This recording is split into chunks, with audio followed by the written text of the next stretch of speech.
Bonjour et bienvenue dans cette nouvelle émission en vidéo sur YouTube et en audio sur les plateformes d'écoute habituelles.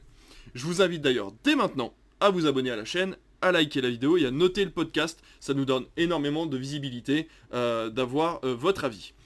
Mais tout d'abord, bonjour David, comment vas-tu ? Eh bien écoute, ça va très bien, on va parler cinéma, télé, séries, il y a plein de sujets passionnants à traiter aujourd'hui, donc je suis au taquet. Ah bah nickel, parce que là le programme c'est vrai qu'on l'avait prévu un peu léger, finalement pas tant que ça. On a des news cinéma, un gros sujet sur les plateformes où on va vous parler de Salto et de Warner, et on finira avec mon avis sur le premier épisode de The Last of Us que j'ai pu voir ce lundi, et avec la chronique TV en fin d'émission. Allez, c'est parti, les news.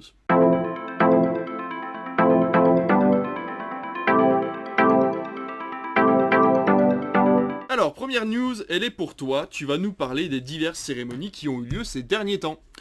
Effectivement, on va commencer par vous parler des Golden Globes. Alors vous savez, les deux grosses cérémonies qui nous intéressent souvent beaucoup en France, c'est les Césars et les Oscars. Ça arrivera pour les Césars fin février, c'est le 12 mars pour les Oscars. Mais il y a deux antichambres à ces deux grandes cérémonies qui sont aux États-Unis. Tout d'abord, les Golden Globes. C'était il y a quelques jours seulement et j'avais envie de vous parler rapidement du palmarès pour déjà vous dire que le meilleur film dramatique, c'est The Fabelmans de Steven Spielberg. On l'a pas encore vu, il va passer bientôt dans notre salle. Si vous avez l'occasion de voir le festival Télérama, il est en avant-première dans beaucoup de cinémas et pour pas cher. Personnellement, je l'attends beaucoup. C'est un film, on en a parlé la semaine dernière dans nos attentes, qui retrace, on va dire, les jeunes années de Steven Spielberg. Et il a été récompensé. Il a été également récompensé du titre du meilleur réalisateur, Steven Spielberg, pour The Fabelmans, donc je pense qu'il y a quand même un gros potentiel.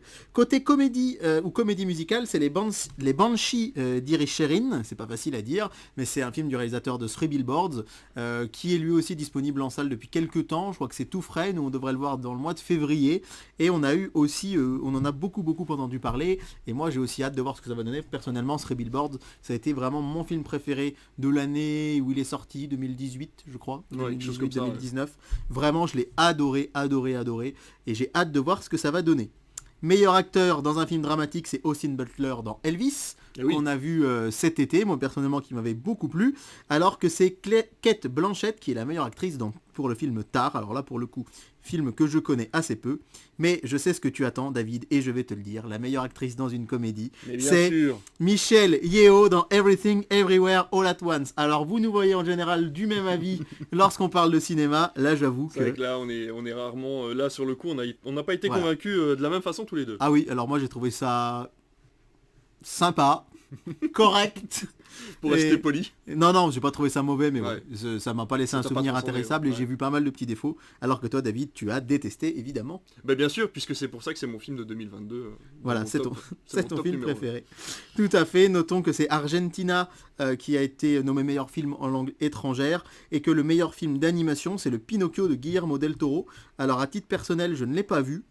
Mais je sais que beaucoup de gens sont d'accord avec ça. Moi j'ai des amis, je pense à notre ami Sylvain, je sais que c'est notre auditeur fidèle qui l'a adoré et qui me tanne pour que je puisse le voir. Je sais pas si tu l'as vu toi. Bah non, parce que j'ai plus Netflix malheureusement. Oui, c'est vrai. J'ai plus Netflix, alors oui on vous parle de plateforme mais je n'ai pas toutes les plateformes puisque comme vous le savez, on vous l'a expliqué dans un dernier podcast, on est abonné à peu près qu'à 2 ou 3 plateformes et donc forcément Netflix n'est plus dans ma collection.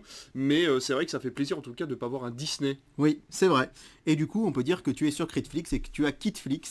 Et ça j'espère que cette blague sera conservée au montage. Et elle sera répétée. Point de vue série, meilleure série dramatique House of the Dragon, le spin-off de Game of Thrones. Meilleure série comique Abbott Elementary. On a aussi The White Lotus qui a eu le titre de meilleur film de télévision ou mini-série, et puis des prix de part et d'autre pour Yellowstone, Euphoria, et pour Evan Peters dans Dahmer, cette série dont on a beaucoup, il a réussi à avoir un prix, entendu parler, mais bon, tu n'as pas vu non plus, puisque tu n'as pas Netflix, et puis Amanda Seyfried aussi dans The Dropout. Alors ça c'est pour les Golden Globes qui sont entre guillemets un petit peu l'antichambre des Oscars, même si on sait que ça a été pas mal critiqué les Golden Globes, on en avait parlé sur Critique, ça a failli disparaître et c'est revenu, mais on va vous parler rapidement aussi du festival du Prix des Lumières de 2023. Le Prix des Lumières c'est la même chose que les Golden Globes mais en France. Les Golden Globes, on rappelle, c'est les correspondants étrangers qui votent pour les films, alors que pour les Oscars, c'est les journalistes américains. Et bien là, ce sont des journalistes étrangers qui votent pour les films français. Et pour les Césars, ce sera les films français. Et très souvent, ça nous donne quand même un ordre d'idée de ce que pourrait être le palmarès des Césars. Bien sûr. C'est pour ça que c'est intéressant de débriefer le prix Lumière avec La Nuit du 12 qui a eu le titre de meilleur film. Moi personnellement je l'ai adoré, je sais pas si tu l'avais vu toi, mais Ah bah oui, très très bon film, ouais, tout à fait. vraiment excellent. Alors face à des films comme Les Enfants des Autres, Revoir Paris, Saint-Omer, Saint-Omer qui représente la France aux Oscars, on le rappelle. Donc c'est vraiment quand même un titre assez important pour La Nuit du 12 qui a été un succès et critique et public, puisque pas mal de gens sont venus le voir et c'est plutôt une bonne nouvelle. Le prix de la réalisation est pour Albert Serra dans Pacification, Tourment des îles, personnellement, que je n'ai jamais vu. Le meilleur scénario, c'est aussi La Nuit du 12, donc c'est dire si et le scénario et le film a réussi à séduire le jury. Virginie Efira, meilleure actrice pour le film Les Enfants des Autres, alors qu'elle était face à Noémie Merlan pour L'Innocent par exemple, ou Laure Calamy dans À plein temps, Juliette Binoche dans Ouistreham, donc il y avait aussi on va dire, de la concurrence. Meilleur acteur, c'est Benoît Magimel, aussi pour Pacification, Tourment des îles, donc que je n'ai pas vu. Il était face à Bastien Guillon dans La Nuit du 12, Louis Garrel dans L'Innocent également. Et vous dire que le meilleur film d'animation, c'est Le Petit Nicolas. Qu'est-ce qu'on attend pour être heureux ? Ça paraît peu étonnant au niveau de l'animation française qu'on a eu cette année. Faut dire que voilà, on n'a pas 50 000 on n'a pas 50 000 films qui sortent d'animation française, donc ça me paraissait intéressant. Voilà, c'est les titres principaux, on va dire, de ces deux cérémonies, et je trouvais intéressant de pouvoir vous les présenter, parce qu'encore une fois, très souvent, ça peut avoir un petit lien avec ce qu'on va retrouver aux Oscars et aux Césars, donc en février et en mars. Et je rebondis donc sur ce que tu dis, puisqu'il y a une troisième cérémonie beaucoup plus discrète qui existe aux États-Unis, qui est un petit peu plus du côté professionnel, on va dire, mais qui a quand même son importance, c'est les Critics' Choice Awards. Et là, à ce moment-là, c'est pour le coup, c'est Brendan Fraser pour The Whale qui a été récompensé, ainsi que Everything Everywhere All at Once qui a eu du coup le prix du meilleur film cette année dans cette toute petite cérémonie qui fait un petit peu écho, on va dire, aux Golden Globes dans la foulée avant d'arriver aux Oscars. Oui, si ça n'avait pas été Everything Everywhere, tu ne nous aurais pas parlé du tout. Absolument pas, je vois pas l'intérêt de vous parler d'autres films que Everything Everywhere. C'est une blague. On va rester du côté des festivals, puisque dans ma news, je vais te parler d'un festival qui, à l'heure où vous écoutez ce podcast, a déjà commencé, puisqu'il a commencé ce mercredi, mais c'est un festival qui concerne les spectateurs de cinéma, puisqu'il s'agit du festival Télérama. Il faut savoir que partout en France, en partenariat avec le magazine Télérama, vont ressortir des films de 2022 et même des avant-premières, tout ça au prix de 4 € si vous avez le pass Télérama. Il suffit juste d'acheter un magazine Télérama ou de vous abonner sur internet. À partir de ce moment-là, vous aurez un petit coupon à donner à l'exploitant ou à la personne en caisse au cinéma. On vous délivre une petite carte qui est valable toute la semaine et qui vous permet d'avoir les tarifs à 4 € pour la sélection de Télérama. Alors, au niveau de cette sélection, on a des films très très connus et qui ont eu énormément de succès en 2022, je parle de Encore, Asbestas, La Nuit du 12, Licorice Pizza, mais vous aurez également des avant-premières, on aura le fameux The Fableman, The Fablemans de Spielberg, qui aura du coup droit à des avant-premières à 4 €, on aura également le dernier Ozon, Mon Crime, qui aura également quelques séances en France pour une avant-première à 4 €. Donc toutes les informations sont disponibles sur le site du festival Télérama, festival avec un s.telerama.fr. C'est une news assez courte, mais je trouvais important d'en parler, parce que ça vous permet de voir ou de revoir des films de 2022, comme par exemple La Nuit du 12 dont on vient de parler, qui a eu énormément de récompenses. Donc voilà, foncez. Moi je vous conseille Encore, si vous ne l'avez pas vu au cinéma, foncez le voir en salle, parce que c'est un très beau film, c'est un des plus beaux clapiches que j'ai pu voir ces dernières années, et véritablement c'est un film de cinéma, puisque le travail sur les corps et sur la caméra rend beaucoup moins bien sur une télévision, je trouve. Donc voilà, je vous le conseille. Je note, puisque je l'ai manqué. Et ben voilà, je te laisserai aller y jeter un petit coup d'œil si tu as l'occasion de le voir. Bah écoute, ça y est, on a déjà fini nos news. Oui, alors j'aimerais juste rajouter un petit point sur le festival Télérama. C'est un mini coup de gueule en tant qu'exploitant de salle, c'est qu'on a appris que pour le printemps du cinéma, les entrées allaient être à 5 €. Ouais. Il faut rappeler quand même qu'il y a quelques années, il n'y a pas si longtemps, c'était 3,50 €. Ouais. C'est passé à 4 €, là on passe à 5 €. Donc je pense que si la fédération voulait appeler ça le printemps des multiplex, elle aurait pu le faire plutôt. Exactement, parce je suis qu'il faut d'accord. quand même se dire que pour les petites salles comme nous, sachant que le tarif réduit par exemple le mardi est à 5,30 €, vous allez gagner 30 centimes sur une place. Ouais. Télérama, certes, il y a des films qui sont déjà sortis en salle, mais on l'a dit, il y a aussi des avant-premières.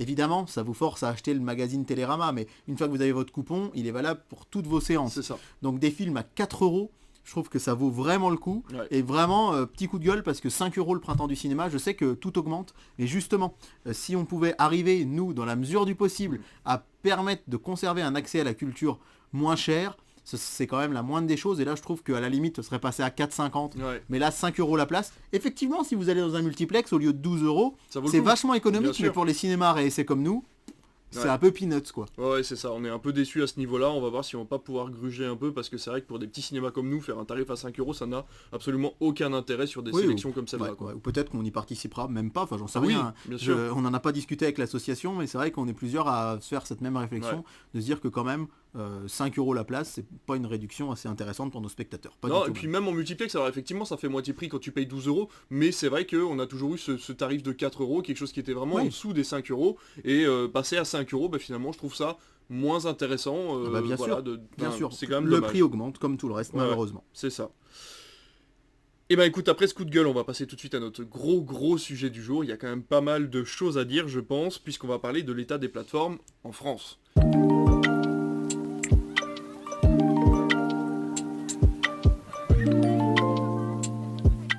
On le sait, très récemment, Netflix a fait un tarif avec des publicités. D'ailleurs, on a entendu très récemment qu'ils avaient caché le tarif à 8,99€, puisqu'il faut savoir, vous avez plusieurs forfaits. 7,99€, c'est un forfait sans téléchargement, avec une qualité normale, et tout le catalogue, mais avec des publicités au milieu de vos programmes.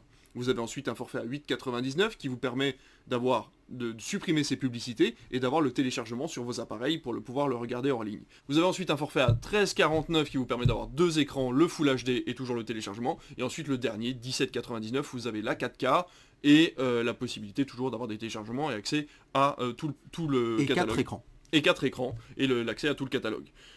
Il faut savoir que Netflix a gentiment caché le forfait à 8,99€ sur son site. Il faut aller fouiller maintenant pour le trouver, pour vous inciter à aller vers le 7,99€ qui, en France, a pas mal de succès. On l'a vu, il y a eu pas mal d'abonnements qui se sont faits à ce niveau-là. Ils en étaient très fiers, alors qu'on a entendu qu'apparemment, aux États-Unis, par exemple, ce forfait avait un petit peu moins de succès. Là n'est pas la question pour cette émission, nous allons nous intéresser plus particulièrement à deux entités. D'un côté, Warner Discovery, aka HBO Max, qui a pris une décision pour le moins inédite, et Salto, de l'autre, le Netflix de la télévision française, puisque des chaînes privées et publiques s'étaient associées pour créer ce petit monstre qui devait nous aider à lutter contre l'envahisseur américain à la sortie de Netflix.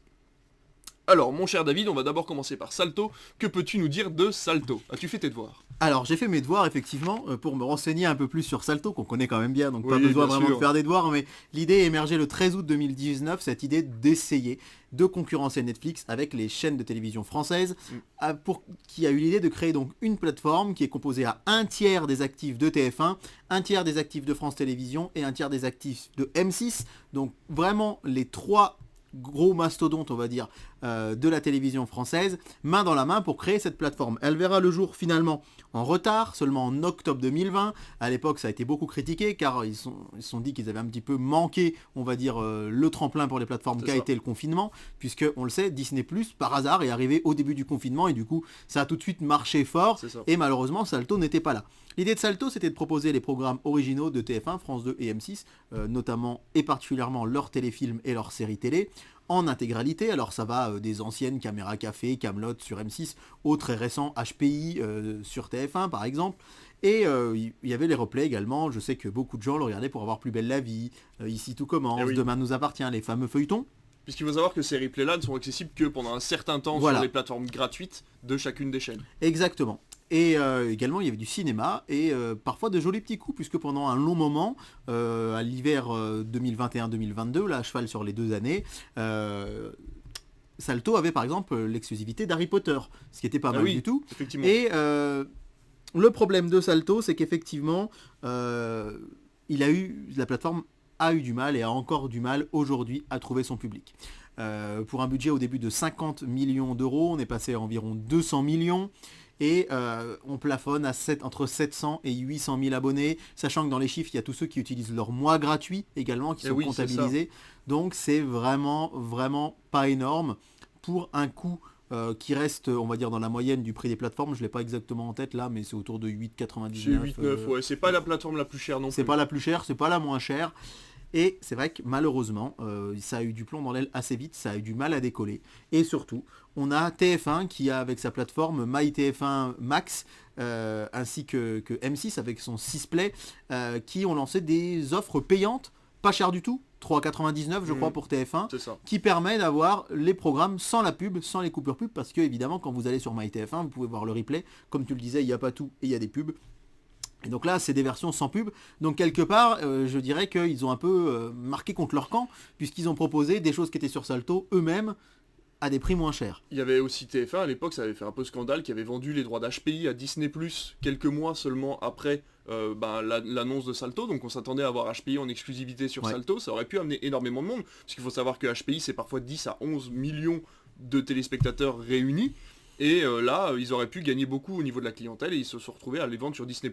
Alors d'ailleurs, ce sera un sujet, je pense, d'une de mes news dans les semaines à venir. TF1 a blindé les contrats de ses propres séries et productions téléfilms pour avoir une énorme exclusivité sur leur exploitation dans les années à venir. Ah. C'est-à-dire que quelque part, HPI a été racheté par Disney+, mais ils avaient... Enfin, c'est compliqué à expliquer, mais ils n'avaient peut-être pas forcément le choix complètement. D'accord. Parce qu'ils n'avaient pas juridiquement complètement blindé la possibilité avec la boîte de production, etc. Là, ils ont vraiment lancé un tout nouveau concept, on va dire, juridique pour protéger C'est leur, full TF1, quoi. leur contenu, pour que quand c'est sur TF1, je crois que ça va être pendant 36 mois sur la plateforme TF1 sans pouvoir aller Ah ouais. à droite à gauche sur Netflix, sur des choses comme ça.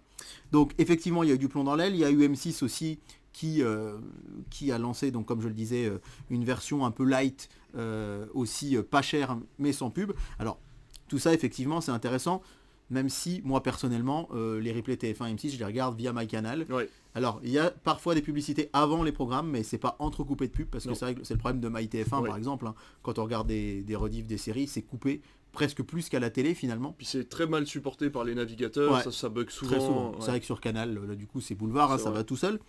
Et on a appris il y a quelques mois, en fin d'année 2022, que TF1 et M6 voulaient se retirer de Salto, laissant France 2, enfin France Télévisions, seul face à la plateforme. Et là, c'est sorti vraiment tout récemment, hein, puisque à l'heure où on enregistre, on est le mardi, si je dis pas de bêtises, 17 janvier, c'est ça. C'est le lundi 16 au soir qu'on a appris que France 2 réfléchissait à céder aussi ses parts. Ils ont cherché un repreneur. Actuellement, il n'y a qu'un seul tout petit repreneur espagnol Ouais. qui s'est présenté, visiblement qui donne pas assez de garanties. Au moment où la vidéo va sortir, vous en saurez peut-être plus, parce que c'est vendredi, ce vendredi 20 que ce vendredi 20, oui pardon, que France Télévisions va vraiment acter ce qu'ils vont faire de Salto. Et effectivement, ça ne veut pas dire que Salto va disparaître, ça veut dire que Salto va potentiellement pouvoir être racheté C'est ça. par qui le voudra, qui le souhaitera. Vraiment, c'est vraiment pas un bon signal, hein, qu'il n'y ait eu qu'un seul tout petit groupe espagnol pour le racheter. Je pense que les trois groupes espéraient pouvoir revendre Salto à une plus grosse entité. Ça n'a pas été le cas. Et du coup, il y a quand même de grandes chances de voir disparaître, je pense, la plateforme, même si encore pour l'instant rien n'est fait. Voilà, j'espère que j'ai bien fait mes devoirs. Eh bien, tu as très bien fait tes devoirs, hein, effectivement. Non, mais après, voilà, de toute façon, on est dans l'attente. Comme tu le disais, de toute façon, on aura des informations vendredi sur, donc le terme exact, c'est la dissolution de Salto. Exactement. Attention, ça veut dire aussi que cette dissolution, de l'argent va arrêter d'être injecté à l'intérieur de la plateforme. Elle va être mise en stand-by, en genre d'hibernation, en attendant qu'un repreneur veuille bien reprendre les droits de Salto jusqu'à, je suppose, l'extinction d'un contrat qui fermera complètement le site.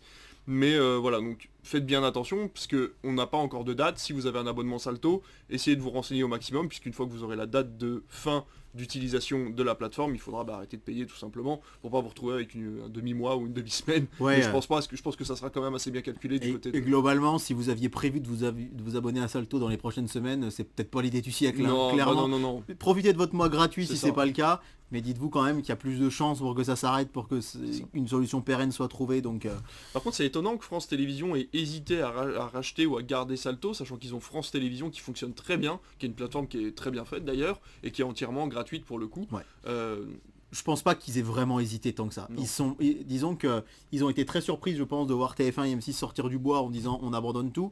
Certains disent que c'est aussi un peu par frustration du fait que la fusion de TF1 et d'M6 n'ait pas pu avoir lieu. Et du coup, France Télé est resté seul dans le bateau. Ils ont étudié ça un petit peu pour voir si effectivement les investissements qu'ils devraient faire pourraient réussir à pérenniser la plateforme, mais c'est pas le cas du tout. Non. Et comme on l'a entendu ce matin à la radio, j'ai bien aimé la formule. Le seul point commun entre Salto et Netflix, c'est que les deux plateformes sont toutes les deux déficitaires. Et donc voilà. Donc malheureusement pour Salto, c'est vrai que ça sent quand même mauvais. Alors je dis malheureusement, moi je me suis pas abonné. Je sais que des gens de ma famille ont Salto et par exemple au moment du film Kaamelott on puisse faire tous les Kaamelott. Moi je sais que personnellement je les ai en Blu-ray. Ouais. C'est vrai que toutes ces séries là, Kaamelott, Caméra Café, moi j'ai les DVD à la maison, j'ai les Blu-ray. Mais après, les programmes de TF1, par exemple, sont des programmes qui n'ont pas un fort potentiel de replay, mais plus de rediffusion. Je parle de Camping Paradis Oui, ou voilà. Joséphine Ange Gardien. C'est des Ouais. programmes que les gens ne vont pas aller d'eux-mêmes regarder. On va pas se refaire une saison de C'est ça. Joséphine Ange Gardien, quoi. Il y avait quelques exclus quand même, quelques séries américaines en exclus qui avaient l'air sympas mais qui nécessitaient pas spécialement un abonnement. Puis encore une fois, là pour revoir les replays de M6 de TF1, bah, j'utilise Canal. C'est ça. France.tv, c'est une plateforme géniale. Il aurait jamais fallu un trouvé fer de lance en fait, il Ouais. aurait fallu une grosse série qui était le remake ou la suite d'une série qui avait été arrêtée, qui avait eu beaucoup de succès, comme l'a fait Netflix à l'époque, voilà, quand ils sont arrivés comme un char d'assaut avec Stranger Things ou avec Daredevil qui était une licence Ouais. Marvel à l'époque. C'était les premiers diffuseurs en France à proposer les replays de Breaking Bad aussi, Oui, qui avait c'est été ça. suivi par Mhm. beaucoup de monde. Donc ils sont vraiment arrivés avec énormément de chars d'assaut en fait pour attirer le public. Là Salto est arrivé un petit peu comme un cheveu sur la soupe, C'est ça. en proposant pas vraiment grand chose, en tout cas pas pour le public intéressé à l'époque par les plateformes. Je précise, j'ai vérifié, c'est bien 7,99 le prix de Salto. Donc Oui. c'est abordable. Je vous dis, j'ai des proches qui l'ont et qui s'y retrouvent, mais aussi qui regardaient Plus belle la vie, C'est ça. les feuilletons. Là, c'est vrai que c'est intéressant Ouais. pour pouvoir revoir ce type de choses. Il y avait quelques coffres cinéma, mais on en revient au point de notre première émission de cette nouvelle saison là qu'on a enregistrée il y a 15 jours. Une sorte de saturation du marché. C'est Il arrive ça. un moment où il n'y aura plus de place pour tout le monde. Bien sûr. Et ce sera peut-être le retour du linéaire d'ailleurs qui revient en force. On va en parler dans quelques instants, je Bah, crois. écoute, très très bon tremplin pour moi, puisque l'autre grosse news, c'est bien sûr la disparition des chaînes Warner du groupe Canal, puisque le contrat a pris fin et aucun accord financier n'a été trouvé. Hein. Maxime Saada, par exemple, de Canal+, a été interviewé là pas longtemps et a dit que voilà, il n'y avait aucune animosité entre les deux groupes, mais juste voilà, les accords arrivaient à la fin, ils ont demandé une certaine somme, Warner aussi, et ça ne s'est pas conclu. Bon, c'est pas très grave. Dans la foulée, on a eu également la disparition des programmes HBO de chez OCS. OCS racheté par Canal+. Donc tout ça fait énormément de mouvements. Et là, a new challenger arrives, puisque Prime Video débarque et annonce que les chaînes Warner seront disponibles via un abonnement supplémentaire, et que pour en faire la pub, la série événement The Last of Us débarque sans surcoût, chaque semaine. Mais que se passe-t-il, mon cher David ? Bah, il se passe plein de choses. Ça bouge de tous les côtés. Effectivement, les chaînes sont parties de chez Canal. Alors, c'est des chaînes qui étaient assez populaires. Hein. Ouais. Je pense à TCM Cinéma. On le sait, Ouais. c'est une chaîne vraiment avec des Quel on tient, ouais. de très très bons films qui étaient diffusés dessus. Toonami, qui avait vraiment des exclusivités sur des séries comme My Hero Academia, Harley Quinn, qui diffusait des séries Batman. Tous les films d'animation DC Comics étaient sur cette chaîne. Il y avait Cartoon Network, qui c'est vraiment un pilier. Moi, j'ai grandi avec Cartoon Network quand mes parents sont abonnés à CanalSat à Noël 99. Voilà, Cartoon Network était déjà là. Là, c'est vraiment une grosse chaîne historique qui s'en va. Toonami est arrivé bien après. Il y a Boomerang, Boeing aussi, qui sont des chaînes enfants de chez Canal. Et donc, visiblement, de chez Warner, pardon, des chaînes de chez Warner qui sont parties de chez Canal. À mon grand malheur, je peux le dire, hein, parce que Toonami, par exemple, je regardais beaucoup cette chaîne, par exemple. Et là, on apprend effectivement dans l'interview de Maxime Saada sur RTL qu'il a donné la semaine passée que les chaînes ne reviendront pas. C'est-à-dire que là, je suis de plus en plus pessimiste. On savait qu'il y avait des négociations en cours. On vous en a parlé en juin dernier. MCM, toutes les chaînes du groupe M6 devaient partir. Finalement, elles sont restées. Les chaînes du groupe TF1 sont parties un bon moment. Là à l'automne, fin de l'été, et elles sont revenues. Et là, on espérait d'ailleurs, si vous avez toujours MyCanal, il y a toujours les chaînes et on voit toujours les programmes, et la fameuse Warner Bros TV dont on a parlé ici également, qui est continue. On voit toujours le programme, entre guillemets, on le voit pas diffusé, mais on voit qu'il y a tel programme à telle heure, et quand on clique dessus, ça met cette chaîne ne fait plus partie de nos offres. On espérait que les chaînes puissent rester, moi je l'espérais beaucoup. Visiblement, ça commence à sentir très mauvais, même si Maxime Saada l'a rappelé, hein. Il y a des gros partenariats entre Warner et Canal, notamment au niveau du cinéma, parce que Canal a les exclusivités des films Warner pour leur sortie. Et ces chaînes-là, eh bien, on les voit réapparaître chez Prime Video, qui va proposer une offre linéaire, une offre d'abonnement à ces chaînes, auxquelles seront ajoutés Discovery Channel, Discovery Science, qui avait déjà quitté pour Discovery Channel. C'était une chaîne Canal, mais qui était partie il y a déjà des années de chez Canal. Et puis les chaînes du Eurosport, Eurosport 1 et Eurosport 2, qui elles par contre sont toujours chez Canal. Hein. Ah oui. Attention, D'accord. là c'est vraiment très... Faut jamais voir un groupe comme une entité complète. C'est-à-dire que M6, c'était Canal J, MCM, Gullimax qui étaient concernés, mais pas Paris Première, Teva, M6. C'était des petits sous-groupes. Énormément de petites lignes en fait finalement. Voilà, dans les comme contrats. TF1. Quand TF1 est parti de chez Canal, on les a plus vus là en septembre-octobre, ça fait beaucoup de bruit. TF1, TMC, TFX, c'était les chaînes gratuites. Les chaînes payantes de TF1, Ushuaïa TV, Histoire TV, TV Braise, étaient toujours présentes. Donc là, c'est vraiment une partie des chaînes Warner qui ont quitté Canal. Pas toutes, on vous l'a dit, Discovery était déjà parti. Là, c'est Cartoon Network, Toonami, Warner TV, etc. qui sont partis de chez Canal, mais Eurosport est toujours là.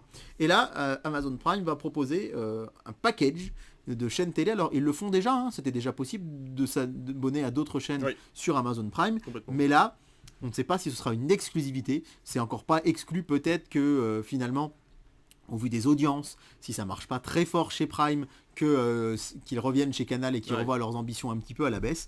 En tout cas, c'est une vraie surprise de voir que ça va être proposé. Mais le dernier point que je voudrais soulever avec vous, c'est à quel prix ? Et ça, c'est la grande question. Et quand ?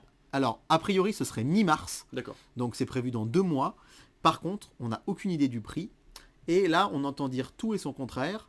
On parle de 4, 5, 6 euros, ce qui me paraît extrêmement bas. Il faut rappeler qu'un abonnement à Eurosport, actuellement, c'est 70 euros par an. Donc, rien que pour Eurosport, c'est 70 euros par an. Là, les dernières rumeurs, on va dire, qui sont sorties sur Warner, ce serait un prix d'abonnement qui serait aux alentours du prix du Pass Ligue 1, c'est-à-dire aux alentours de 13 euros par mois. Ce qui paraît très correct pour 5 chaînes, le linéaire et le replay. C'est ça, et en fait, c'est assez, ça peut être assez surprenant parce que on se dit ouais, mais c'est cher, c'est beaucoup plus cher que OCS par exemple. Mais d'un autre côté, vous allez avoir dans ce Pass Warner, effectivement, les exclusivités de chez OCS qui sont partie sur Prime, ce qui veut dire que chez OCS, franchement, va y avoir plus rien d'exclusif. Plus rien du tout d'exclusif, à part les films, mais en série, il n'y aura plus rien. Vous allez avoir donc ces exclusivités HBO, Warner, vous allez avoir les chaînes Warner Bros TV, qui sont donc très nombreuses, je les ai déjà toutes citées, plus Eurosport, et c'est vrai que moi, je trouverais assez logique que ce soit à ce prix-là, mais ça risque d'être un peu la douche froide, parce que beaucoup de gens s'imaginaient un prix autour de 6-7 euros. À mon avis, ce sera beaucoup plus cher, mais ce ne sera pas si cher que ça. Rappelons enfin, pour terminer, que ça ne change rien au projet d'arrivée d'HBO Max en France, et que c'est vraiment une exclusivité temporaire. Prime a les droits de ces séries-là, pour le moment, en attendant qu'HBO Max s'installe en France. C'est toujours prévu au milieu de l'année 2024, donc que va devenir le Pass Warner une fois qu'il n'y aura plus ça ? C'est une vaste question, puisque encore une fois, le Pass Warner, ce sera du linéaire avec des chaînes de télé, le replay de ces chaînes de télé, plus les séries qui étaient chez HBO.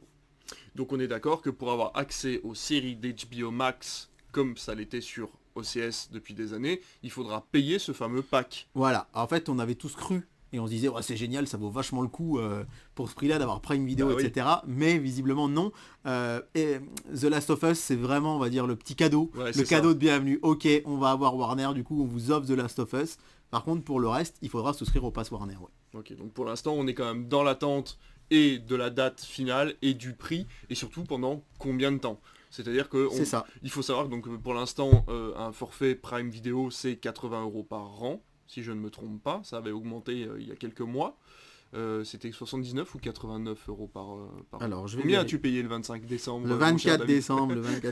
Je vais vérifier là les tarifs d'Eurosport, et c'est bien ça. C'est bien soit 10 euros par mois, soit 70 euros à l'année, pour vous donner un ordre d'idée. Et chez Prime Video, on est à 6,99 pour un abonnement mensuel, et pour un abonnement annuel, eh bien, on est à 70 euros par an. Ça a augmenté c'était 49,90, ça a augmenté de 20 euros. C'était 49, c'est passé à 69,90. Voilà, ok. Donc, voilà, encore une fois, les forfaits qu'on vient de vous donner, c'est exclusivement pour le catalogue Prime Video et la série The Last of Us. Mais la série House of the Dragon ou je ne sais pas moi, n'importe quelle autre série qui appartient à HBO Max. The Wire, tiens, parce que l'autre jour on m'a dit, vous n'avez pas parlé de The Wire, c'est la meilleure série du catalogue OCS. Et ben voilà, The Wire par exemple, voilà, pour l'instant The Wire n'est disponible nulle part en France, et on attend du coup de savoir combien nous coûtera un abonnement en plus pour avoir les chaînes Warner et récupérer du coup Cartoon Network, etc. etc. Eh bien écoute, on a déjà fait le tour de ce sujet-là. N'hésitez pas à nous poser vos questions sur le sujet, on essaiera d'y répondre. Venez nous parler sur le Discord, on essaie de mettre pas mal de news, on ne parle pas de tout, dans le podcast pour que ça ne soit pas trop long et qu'on ne soit pas trop rébarbatif, mais il y a énormément de news qui sortent en ce moment sur le Discord, donc voilà, n'hésitez pas à venir dès que vous le pouvez sur notre Discord, on vous filera le lien sans aucun souci. Eh ben écoute, mon cher David, on va tout de suite, je vais prendre la parole quelques minutes et je vais vous parler de la série The Last of Us. Le premier épisode est sorti ce lundi, le prochain sortira lundi prochain. Donc nous étions lundi 16, ça sortira le lundi 23. Oui. Lundi 23. C'est ça. C'est ça, le lundi 23. Il y aura un épisode chaque semaine, je crois qu'il y en a eu 8, 6 ou 8, je crois, quelque chose comme ça. En tout cas, tout ça pour vous dire que je vais vous faire une petite review sans spoiler de The Last of Us. Donc, déjà, pour savoir, The Last of Us, c'est tiré d'un jeu vidéo éponyme qui était sorti sur PS3 et PS4 à l'époque. Un deuxième opus est sorti sur PS4 et PS5. Et ça appartient à une société qui s'appelle Naughty Dog, qui fait de très très bons jeux, et qui était d'ailleurs à l'origine de Crash Bandicoot il y a quelques années sur PS1, donc voilà, ils ont bien changé leur fusil d'épaule, mais bref. The Last of Us, ça raconte l'histoire d'un homme, Joel, qui rencontre une jeune fille qui s'appelle... Ellie. Ellie, merci. C'est toi qui connais mieux que... Non, c'est le nom de ma petite nièce qui vient de naître. Et bah oui, c'est pour ça que je t'avais dit en référence à The Last of Us, je t'avais dit en plus. Donc voilà, donc vous avez Joel et Ellie qui vivent dans un monde post-apocalyptique où en fait un espèce de champignon a muté et s'imprègne en fait dans le corps des gens, ce qui malheureusement provoque un genre d'état, on va dire proche de ce que pourrait être un mort-vivant. Et le reste de l'humanité essaye de survivre dans des camps, des bases qui sont sous contrôle militaire. Il n'y a plus de gouvernement à proprement parler.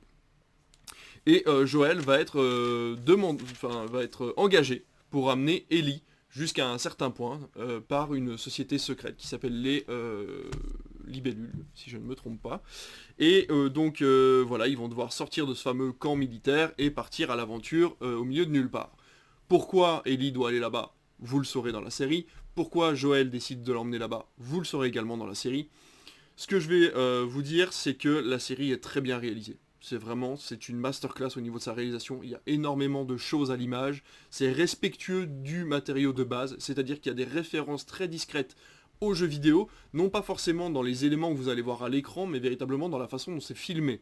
C'est-à-dire que vous allez avoir des moments, des scènes qui vont ressembler à ce que vous avez dans le jeu. Ça va pas ressembler à un jeu vidéo, mais ça va ressembler à des cinématiques, il va y avoir des angles de caméra, des positions de personnages, des dialogues qui vont ressembler à ce qu'on avait dans le jeu vidéo The Last of Us. Attention, si vous avez déjà joué au jeu, il s'agit du même scénario. C'est la même histoire, à la ligne près. Je précise que c'est pour ça que je n'ai pas regardé la série, puisque on avait prévu de regarder... tu m'avais parlé de regarder l'épisode, mais comme j'ai pour projet, et là aussi... J'entends Sylvain qui dans mon oreille me dit ça fait des années que je te dis de le faire, t'avais qu'à le faire avant. J'ai pour projet de faire le jeu vidéo que j'ai acheté sur PS4 il y a peu, donc j'ai pas voulu me spoiler le jeu vidéo en regardant la série, c'est pour ça que je n'en parle pas avec David ce soir. Et je pense qu'il vaut mieux le faire dans ce sens-là, c'est-à-dire jouer d'abord au jeu vidéo et voir la série après, puisque la série, on va dire dans tout ce qui est élément de gameplay du jeu, c'est-à-dire tous les moments où tu vas jouer où le scénario ne va pas avancer, mais toi tu vas faire avancer ton personnage, tous ces moments-là dans la série permettent d'approfondir les personnages et de les rendre beaucoup plus attachants. De leur donner un passé beaucoup plus profond que ce qu'on peut avoir dans le jeu vidéo, qui lui malheureusement est obligé de perdre du temps entre guillemets pour te faire jouer. Donc voilà, c'est un peu l'avantage de la série. Le défaut de la série, c'est que malheureusement on revit les événements du jeu vidéo, et que si vous n'avez pas d'affect particulier avec le jeu, vous risquez de très vite vous ennuyer, puisque l'histoire est vraiment exactement la même. Et puis j'imagine que du coup on n'est pas surpris par les rebondissements du scénario. Eh bien non, voilà, c'est là qu'est le petit souci, c'est qu'effectivement... On sait déjà tout ce qui va se passer, alors c'est un peu casse-gueule je trouve. L'introduction de la série est exactement la même que l'introduction du jeu vidéo. On se retrouve comme dans le jeu vidéo 20 ans plus tard après cette introduction. Joel est dans le même état d'esprit, il a la même copine et il a la même mission à la fin de l'épisode. Donc c'est un petit peu frustrant. Alors le jeu est sorti depuis longtemps. Donc les gens qui l'ont fait à la première heure, du coup, ne seront pas déçus de revivre cette expérience sans devoir avoir la manette en main et vraiment de prendre du plaisir à regarder l'écran et à voir les personnages évoluer sans en avoir le contrôle. Ça, c'est assez gratifiant, c'est vraiment intéressant, surtout qu'encore une fois, il y a pas mal de petites scènes, de petits détails qui approfondissent vraiment les personnages, et je suis très très content de voir que le showrunner a vraiment pensé à tout à ce niveau-là, et ça a été très bien produit à ce niveau-là. Petit bémol, deuxième petit bémol, alors les acteurs jouent très bien, mais j'ai un peu de mal avec l'actrice qui joue Ellie. Alors apparemment il y a polémique sur internet, je ne suis pas allé voir sous quel angle il y avait cette polémique par rapport à cette actrice. Moi je trouve juste qu'elle ne joue pas très bien. J'ai pas été convaincu par son jeu, je trouve qu'elle ne ressemble pas au personnage d'Ellie que moi j'ai connu dans le jeu vidéo, et même sans ça, en essayant de m'éloigner au maximum de ce personnage-là, je la trouve pas très convaincante dans son jeu et dans ce qu'elle essaie d'exprimer, donc voilà, faut voir sur les autres épisodes, là on est vraiment sur un épisode d'introduction qui fait plus d'1 heure, Ellie on la voit à peu près la moitié de l'épisode, donc voilà, il faut voir aussi sur un épisode entier, et voir aussi avec la reconstruction et la relation, la construction plutôt du personnage avec le personnage de Joel. Donc voilà, à voir sur le temps. Je vous en dis pas plus, je vous laisse aller découvrir cet épisode. Si vous ne comptez pas faire le jeu, foncez, parce que véritablement c'est un scénario absolument extraordinaire. Le jeu, déjà dans son scénario, est extraordinaire. Et là, la série, je pense, va l'être tout autant, puisque ça reprend la trame d'un jeu qui était déjà très bon. Donc, dans tous les cas, si vous n'avez pas l'intention de faire le jeu, que vous n'avez pas de console, foncez-y, parce que c'est un des plus beaux scénarios post-apocalyptiques qu'on ait pu avoir ces dernières années, au niveau de la profondeur des personnages. Si vous avez déjà fait le jeu, si ça fait longtemps, foncez aussi. Si c'est plus récent, peut-être attendez un peu que la série soit terminée, d'avoir les premières critiques, et surtout de finir le jeu avant de foncer voir The Last of Us, qui est donc en France disponible sur Prime Video. Un épisode pour l'instant, un épisode chaque semaine. Et alors attention, parce qu'on n'en a pas parlé, mais si ça se trouve, une fois que ces chaînes vont arriver, on ne sait pas si cette exclusivité, cette gratuité, entre guillemets, ce petit cadeau de Prime Video ne sera pas enlevé à partir du moment où HBO Max sera disponible sur la plateforme. C'est vrai, c'est une question qu'on peut se poser. Moi j'imagine quand même que, étant donné que c'est gratuit et que c'est un peu hors catalogue, je pense qu'il le restera. Par contre, c'est pour les saisons suivantes que je me pose la question. Ouais. Autant, j'ai pas trop de doutes sur le fait, mais je peux me tromper, que la saison 1 devrait être dispo. Après, par la suite, si HBO Max, forcément, Last of Us, c'est une telle licence, une telle puissance, on va dire, c'est vraiment une licence qui parle beaucoup aux gens. On peut vraiment se poser la question de savoir si la suite, ça va pas être un... Est-ce que en continuant de le donner gratuitement à Amazon Prime, HBO risque de s'enlever quand même une partie de sa clientèle. Donc à mon avis, je suis assez peu optimiste pour la suite. Et pour la saison 1, peut-être que ça restera. C'est sûr que ce sera sur HBO Max, puisque c'est leur série, donc de toute façon, elle y sera, mais peut-être qu'ils la laisseront quand même gratuitement sur Prime. C'est à souhaiter en tout cas, gratuitement. Oui. Qu'ils la laisseront pour les abonnés de Prime. Voilà. Inclus dans l'abonnement, en tout cas sans surcoût. On verra bien, mais voilà, je pense que déjà, de toute façon, dans tous les cas, la première saison, dans sa diffusion linéaire, c'est-à-dire chaque semaine, vous y aurez accès sur la plateforme, et à savoir combien de temps, par contre, elle sera conservée là-bas. Parce qu'on a l'exemple, par exemple, d'Halo sur Paramount+, où les abonnés qui ne sont pas abonnés à Paramount+, mais qui ont pu voir la première saison de Halo sur Canal, n'auront pas accès à la deuxième saison de Halo. C'est ça, alors que j'avais beaucoup aimé, moi, par exemple, mais... je pense qu'elle est toujours disponible quand même, la saison 1 sur Canal. J'ai des doutes. Eh bien on va regarder ça tout de suite. Allez, en direct, on regarde ça. En direct avec mon compte MyCanal, qui me propose d'aller revoir Vortex, dis donc, mais... Alors, Halo. Ouais, elle est disponible sur Canal. Ok, j'ai rien dit, ils ont gardé les droits du coup. Je pense que ils sont un peu obligés, non, c'est pas le mot, mais c'est quand même assez compliqué à partir du moment où ils ont sous-traité les droits à quelqu'un. C'est pour ça que pour Last of Us, je suis assez confiant, pour la saison 1 en tout cas. Mais la saison 2, par contre, il y a des possibilités que la saison 2 d'Halo ne soit pas disponible sur Canal et directement sur Paramount+. Tout à fait pour Halo, et c'est vrai que Last of Us, là, l'avantage c'est que, voilà, il doit y avoir autour de 8 épisodes, je crois. Donc d'ici fin février, dans un mois et demi, ce sera fini, un mois et demi, 2 mois. Donc même les gens qui n'auraient pas le temps de l'avoir tout de suite, avant qu'HBO Max arrive, il y aura encore au moins une grosse année et demie, une quinzaine de mois, donc ils auront le temps. Ça vous laisse le temps. Voilà, ça te laisse le temps de finir le jeu, toi de ton côté. Déjà de le commencer, ce serait pas mal. Ça serait déjà pas mal. Eh ben écoute, on y est. Ce gros sujet est terminé. On a fait j'ai fait ma petite critique de The Last of Us. On va tout de suite passer à la chronique télévision.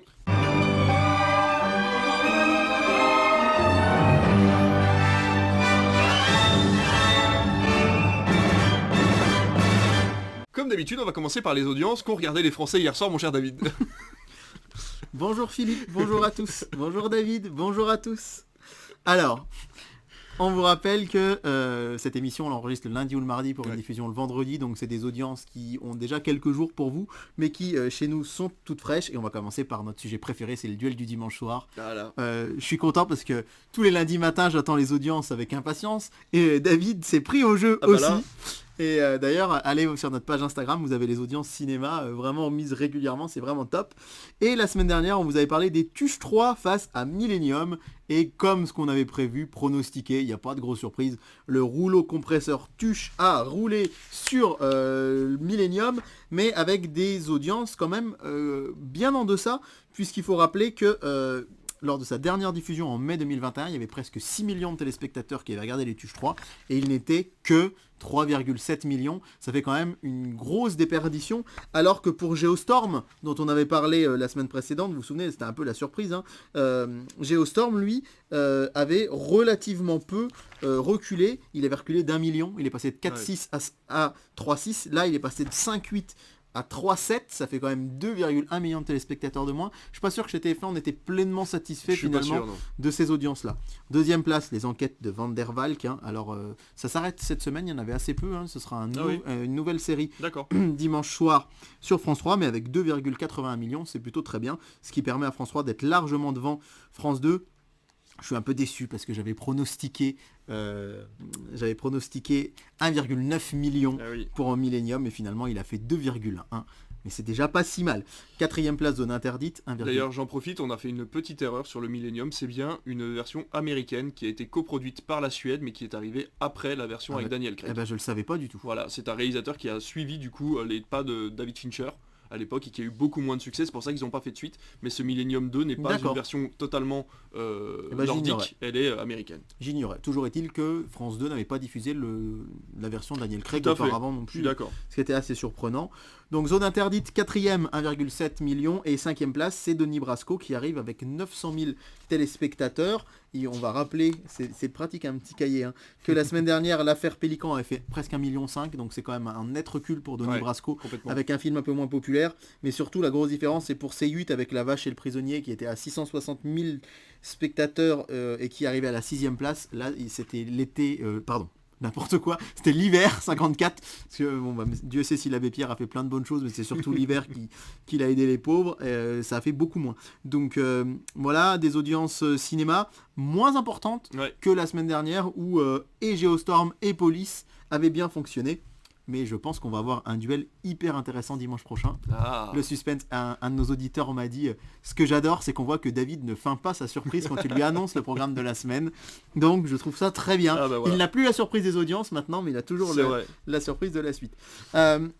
Les audiences d'hier soir pour nous, donc de lundi soir, je tenais à vous les donner parce que Vortex est en tête de la soirée avec 3,2 millions de téléspectateurs et 3,12 millions pour le lycée Toulouse-Lautrec sur TF1. À noter que c'est sur la moyenne des épisodes. Si on prend que les premiers épisodes, c'est le lycée qui est devant et Vortex passe devant si on prend l'ensemble de la soirée. Donc globalement, on peut dire que c'est une quasi-égalité. En tout cas, énorme carton pour Vortex. Énorme good buzz, je sais pas si ça se dit, sur les réseaux sociaux. Vraiment plein de très très bonnes critiques.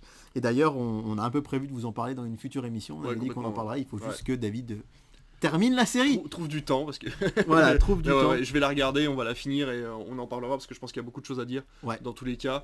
Et voilà, donc pour Vortex, très bon score d'audience et d'ailleurs un final que j'ai trouvé absolument génialissime à la hauteur de la série. D'ailleurs, la perte des quasiment 2 millions de téléspectateurs entre la première semaine et la fin de semaine est pas alarmant pour France Télévisions parce qu'énormément de gens ont regardé sur France Télévisions et donc du coup ils ont quand même eu des pubs, il y a quand même eu des annonceurs et donc finalement la série a quand même été regardée par un paquet de monde. Oui, et puis on oublie que les plateformes c'est pas que les très jeunes personnes. On a eu un exemple tout bête avec David là il y a quelques jours, on parlait de Vortex dans le hall du cinéma et il y a un monsieur d'un certain âge qui nous a dit ah oui j'ai regardé les 5 premiers épisodes sur la plateforme, un monsieur qui je pense avait déjà 70 ans bien passé, même bien au-delà, et au final voilà, les plateformes gratuites comme France.tv permettaient d'avoir Vortex tout d'un coup. Et alors moi je me suis, enfin on en parlera une prochaine fois, mais j'ai été doucement, j'ai volontairement pas binge-watché pour profiter, et d'ailleurs pour ne rien vous cacher, j'ai recommencé la série ce week-end puisque ma compagne qui ne l'avait pas vue voulait la voir, et elle a adoré les 2 premiers épisodes, et du coup moi j'ai adoré les revoir, parce que quand on sait le final, quand on sait le dénouement, on peut revoir plein de petites choses qu'on n'avait pas vues, donc ça vaut presque le coup de l'avoir 2 fois.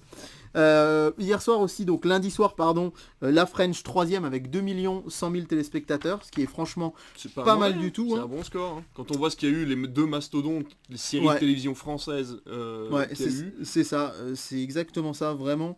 C'est vraiment un très bon score, et qu'on avait eu du mal à atteindre des lundis soirs précédents sur France 3.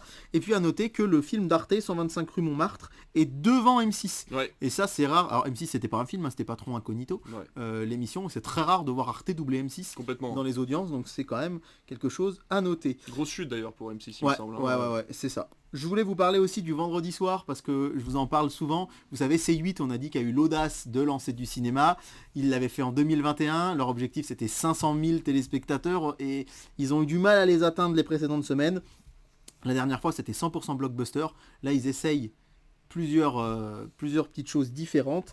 Et c'était jour J et ça a fait seulement 379 000 téléspectateurs. Ça alors marche pas cette case la semaine dernière, ils avaient fait beaucoup plus avec Darkest Mind. Ouais. Et ce qui était assez... 480 000, ils étaient pas loin des 500 000. Ils devaient faire 476, je crois. Donc là, malheureusement, ça s'effondre un tout petit peu. Ce soir, donc, pour vous du futur, puisque nous sommes mardi, c'est les municipaux. Donc c'est quand même quelque chose d'un peu plus lourd, mais on verra tout à l'heure dans ma chronique télé que, pas de bol, il y a des autres chaînes de télé qui sont mis à dégainer du cinéma vendredi prochain.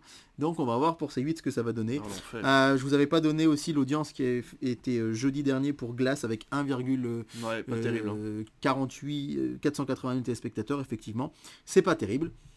Mais bon, effectivement, c'est pas très très grand public, mais ils auraient pu espérer autour de 2 millions, je pense quand même, quand on voit un film comme La French hier, qui a fait plus de 2 millions. Voilà donc pour les audiences de la semaine dernière. Bah écoute, on continue avec les news du coup de la télévision, et tu vas nous parler sport pour une fois, puisque c'est assez inédit, j'ai l'impression, la Coupe du Monde va être séparée en plusieurs chaînes. La Coupe du Monde de rugby, elle aura lieu en 2023, elle aura lieu en France, c'est important de le noter. Oui. Elle avait déjà eu lieu en France en 2007. Alors on n'est pas comme dans la Coupe du Monde de foot où il faut des décennies pour que des pays réorganisent la compétition. Ça a été le cas. Les États-Unis par exemple 1994, la prochaine sera 2028 et encore ce ne sera pas forcément la même partie des États-Unis, sinon la plupart des pays l'ont organisé qu'une ou deux fois la Coupe du Monde. Pour le rugby, comme il y a moins de pays qui le pratiquent à très haut niveau, ça tourne un petit peu moins, et donc la France, comme en 2007, va organiser le tournoi, et c'est TF1 qui possède les droits des Coupes du Monde de rugby. Ça fait parfois un peu râler les puristes, j'en fais un tout petit peu partie, même si je trouve que la couverture faite par TF1 est excellente, mais la chaîne du rugby, c'est quand même France Télévisions, le tournoi Destination, les compétitions de rugby. Je salue d'ailleurs, même si je pense pas qu'il nous écoute, Mathieu Lartaud, le commentateur de France 2, qui m'a mis un petit mot très gentil sur Twitter il y a quelques jours, parce que effectivement, TF1, c'est la première chaîne d'Europe, on le rappelle, c'est un mastodonte, c'est vraiment un monstre de la télévision, et du coup ils misent, point de vue sport, que sur les très très gros événements. Donc ils n'ont que la Coupe du Monde, et alors, ils n'ont que la Coupe du Monde depuis quelques années, on peut rappeler qu'elle avait été quand même diffusée sur France Télévisions il y a quelques temps, et ils ont les droits de tous les matchs, et en général ils en vendent à une chaîne payante. Ça a été le cas par exemple en 2011 et en 2015, où ils ont sous-traité à Canal+, une partie de leurs droits. C'est-à-dire que les grosses affiches étaient sur TF1 et Canal+ avait les autres matchs. Donc il fallait avoir Canal+. Il fallait avoir Canal+ pour voir tous les matchs. La Coupe du Monde de foot, qui a eu lieu au Qatar là, en 2022, et en Russie en 2018, et en 2014 au Brésil, ces 3 dernières Coupes du Monde de foot, il fallait avoir beIN Sport, donc au prix de 15 € par mois pour voir tous les matchs. Bien sûr, vous voyez l'équipe de France sur TF1, mais il fallait d'autres chaînes pour tout voir. Et bien là, c'est une très bonne nouvelle, je trouve, c'est que TF1 a décidé de vendre les droits, de sous-licencier les droits à France 2, et à M6, ce qui fait que pour une compétition organisée en France, chez nous, c'est quand même chouette de pouvoir se dire que on pourra voir tous les matchs en clair. Alors, c'était déjà le cas en 2019, lors de la dernière Coupe du Monde. TF1 n'avait pas sous-licencié ses droits et avait tout diffusé, mais avait tout diffusé sur ses chaînes annexes aussi, genre TMC. Mais rappelons que la Coupe du Monde 2019 avait lieu au Japon, donc les matchs avaient lieu entre 3h du matin et 11h, donc forcément sur TMC ça n'avait pas un gros impact, c'était plus facile. Là c'est en journée, c'est en France, donc les matchs auront lieu à 14h, 15h, 18h, 19h, 21h, etc. C'est cet été, c'est ça? C'est cet automne. Voilà, les Coupes du Monde de foot, sauf au Qatar bien sûr, c'est en juin-juillet. Les Coupes du Monde de rugby, c'est toujours en octobre et novembre, enfin septembre-octobre. Donc ce sera cet automne. TF1 garde les 28 plus grosses affiches, presque tous les matchs de l'équipe de France, 2 quarts de finale, les 2 demi-finales, la petite finale et la finale. Ils ont vendu 10 matchs à France 2, dont un quart de finale et un match de l'équipe de France. C'est assez... j'allais dire gentleman, c'est assez gentil, peut-être pas forcément parce que ça leur fait aussi un match de moins à diffuser, donc moins de dispositifs à mettre en place. Et c'est France-Namibie. La Namibie, c'est une nation d'Afrique de l'Ouest. Oui, c'est ça, de l'Ouest. Je suis en train de me mettre la carte de l'Afrique dans la tête. D'Afrique de l'Ouest, qui est une des meilleures nations d'Afrique en rugby, mais une des plus faibles de la Coupe du Monde. C'est-à-dire que, en général, la Namibie, ils prennent facile 100 points par match, donc il n'y aura aucun suspense. L'équipe de France va les battre, enfin... sauf cataclysme, mais je crois que même sur les sites de paris, on peut même pas parier sur la Namibie sur ces matchs-là, tellement voilà, c'est presque impossible qu'ils gagnent, même si évidemment on leur souhaite, mais France 2 va pouvoir diffuser un match de l'équipe de France, et c'est à cette occasion que j'ai mis que j'étais ravi, parce que Mathieu Lartaud, pour moi, c'est vraiment le commentateur du rugby, et ça fait des années que je suis hyper frustré de me dire, mais jamais il commente la Coupe du Monde. Bah oui, le pauvre. Et là, il va pouvoir commenter un match, et il m'a répondu très gentiment sur Twitter, donc ça m'a fait plaisir il y a quelques jours. Chouette. Et ce qui est plus surprenant, c'est M6 qui n'a jamais diffusé un match de rugby quasiment de son histoire, qui se retrouve avec lui 18 rencontres, donc 8 de plus que France 2, mais pas de match de l'équipe de France. Et il y aura un quart de finale aussi sur M6. Donc ça va être l'occasion pour la chaîne de mettre en place son dispositif. On sait qu'il y avait un dispositif foot assez important sur M6 jusqu'à peu, puisque M6 diffusait également des matchs de l'équipe de France. Et donc c'est un gros séisme de voir ce partage de droits. Mais moi personnellement j'en suis ravi. Alors j'ai vu des gens qui râlent sur Twitter, oui mais on va pas comprendre sur quelle chaîne il faut aller. On a tous des petits programmes télé ou des applications qui peuvent nous dire programme-tv.net, c'est le site de Télé Loisirs justement, voilà, et vous aurez les programmes. Très clair. Moi personnellement je vais avoir la chance d'assister à 2 matchs de cette Coupe du Monde à Saint-Etienne, pas très loin de chez nous. Et vous savez quoi ? Inscrivez-vous sur la page Instagram de Critflix et je vous mettrai les chaînes des matchs de rugby, et comme ça vous serez au courant et vous n'aurez pas à chercher. Et avec plaisir. Et là d'ailleurs l'équipe a sorti un beau calendrier, je pourrais te l'envoyer pour que tu le diffuses. Et voilà, je sais que lorsque je vais aller voir Samoa-Argentine, je serai, moi qui suis fan de rugby du Pacifique, je serai sur M6. Et je crois que je serai sur France 2 pour le match de l'Australie, l'autre match du premier tour. Donc moi franchement je trouve que c'est génial de se dire que ce sera tout gratuit. Et ça devient rarissime, donc vraiment merci TF1 d'avoir joué le jeu de la gratuité pour tous, et en plus avec France 2 et M6 d'avoir aussi une autre expertise que la leur qui n'est pas mauvaise. Encore une fois, TF1 pour moi, je préfère France 2, mais sur les dernières Coupes du Monde de rugby, ils avaient quand même des sacrés consultants, des sacrées équipes, et c'était déjà très bien. Mais je trouvais intéressant de vous en parler parce que ça va complètement modifier aussi les programmes télé de cet automne, et on aura 1000 choses à vous raconter sur Critflix à ce moment-là. Forcément. Qu'on soit d'accord, cet accord entre les chaînes n'est pas bénévole, enfin je dirais, il y a de l'argent qui a été échangé pour que ce match soit diffusé. Bien sûr, les chaînes ont racheté. En fait, TF1 a sous-licencié, c'est-à-dire qu'a proposé, alors on n'a pas de tarif, de somme, mais en gros, TF1 se voyait pas tout diffuser comme en 2011, parce qu'encore une fois, s'ils diffusent tout, ça veut dire se retrouver avec en prime time des matchs d'équipe assez moyennes qui marcheraient moins que leur série ou que leur film. C'est un peu ça le problème. C'est pour ça, quand c'est le matin, ça va forcément mieux marcher que Téléshopping, même si c'est un match de plus petites nations de rugby d'Afrique, d'Asie, etc. ou du Pacifique. Là, le soir en prime time, c'est un peu plus embêtant pour TF1. Donc évidemment, ils ont gardé les plus gros matchs et les meilleures rencontres, mais ils ont proposé effectivement à la vente. Mais je pense que il n'y a peut-être pas eu vraiment d'appel d'offres. Ils ont peut-être proposé directement, c'est ça. Je pense que France 2, ils sont ravis d'avoir 10 matchs parce que c'est une chaîne publique, il n'y a pas de publicité après 20h, donc les audiences c'est un petit peu moins gênant pour eux. Et M6, de toute façon, M6, quand on vous donne les audiences, ils sont très rarement premiers, c'est rarissime, et aussi relativement rarement deuxième. Donc là, même s'ils seront derrière peut-être les séries de TF1, ils risquent de doubler très souvent France 2 et France 3 grâce à la Coupe du Monde. Et franchement, là, les audiences, ça va être passionnant de voir sur les petits matchs que ça va donner. Donc rendez-vous cet automne sur Critflix.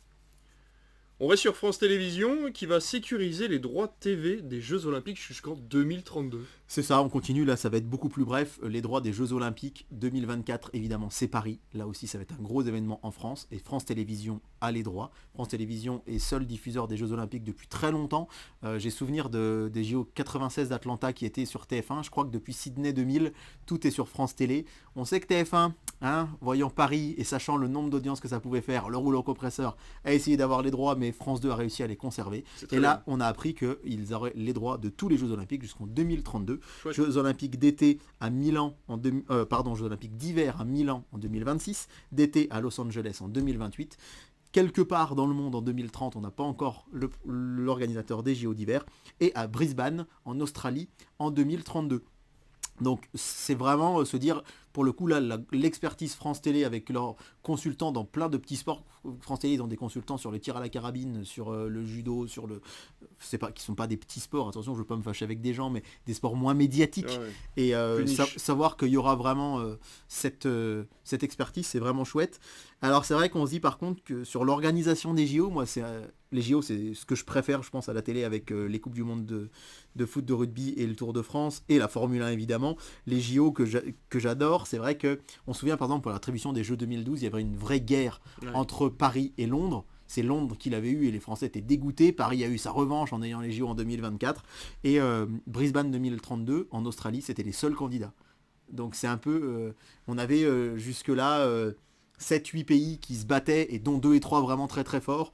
Et là, c'est clairement en retrait. Paris devait affronter Los Angeles pour l'attribution de 2024. Finalement, ils se sont mis plus ou moins d'accord. Paris après 2024, Los Angeles 2028. Ouais. Et Brisbane en Australie. Là aussi, normalement, les Jeux Olympiques d'été, Paris, ça a été 1924-2024. Il y avait 100 ans normalement entre les deux. Là, l'Australie les a eu en 2000 avec Sydney. Il n'y a que 30 ans avec Brisbane. Parce qu'on sait que c'est des jeux qui ça coûte de plus en plus cher. Ça a un coût écologique aussi. Souvent, les pays sont déficitaires qui l'organisent. Donc malheureusement, ce sera... malheureusement, je suis sûr que les Australiens feront ça de manière géniale. Mais c'est vrai qu'on avait avant beaucoup de suspense sur l'organisation. Je ne sais pas ce qu'il en sera de 2036. On n'en est pas encore là. C'est encore loin. Mais c'est vrai que de voir... que finalement il n'y avait qu'un pays candidat à l'organisation, c'était un peu triste, je trouve.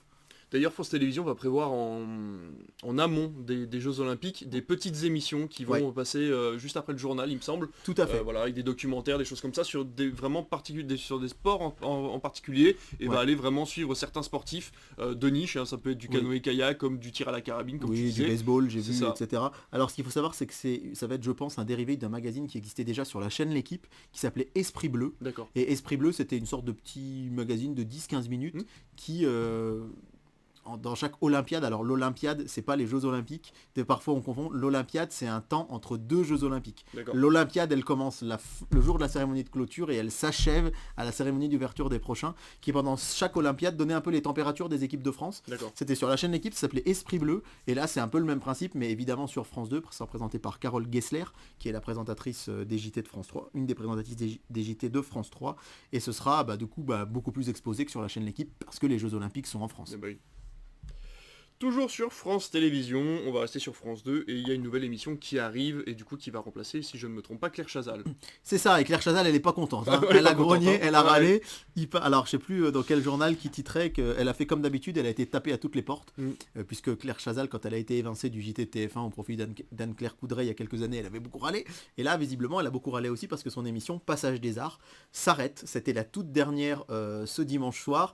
Donc dimanche dernier, au moment où vous écoutez l'émission. D'ailleurs, on s'attendait à des adieux grandiloquents. Elle a dit merci beaucoup de m'avoir regardé, ça s'est arrêté là.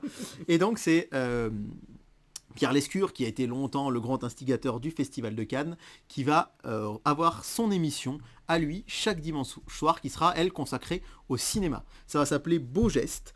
Et Pierre Lescure dit lui-même qu'elle préparera au long cours le terrain au Festival de Cannes. Il faut rappeler que ça avait été aussi une surprise, le Festival de Cannes, les droits sont passés de Canal+ à France Télévisions l'année dernière, depuis 2022. Et du coup l'idée c'est de préparer le terrain au Festival de Cannes. Ce sera une émission d'1 heure seulement, mais c'est aussi un souhait de la chaîne que ce soit condensé, que ce soit pas un truc interminable. Surtout que ça passe en seconde partie de soirée. Voilà, ça passe en seconde partie de soirée après le film du soir, après notre fameux duel. Donc l'idée c'est aussi de pouvoir avoir une émission qui se termine pas trop tard, mais de surfer sur le film qui est avant. On sait qu'il y avait des émissions occultes comme Mardi Cinéma, La Dernière Séance au cinéma, des années qu'on n'a pas connues nous.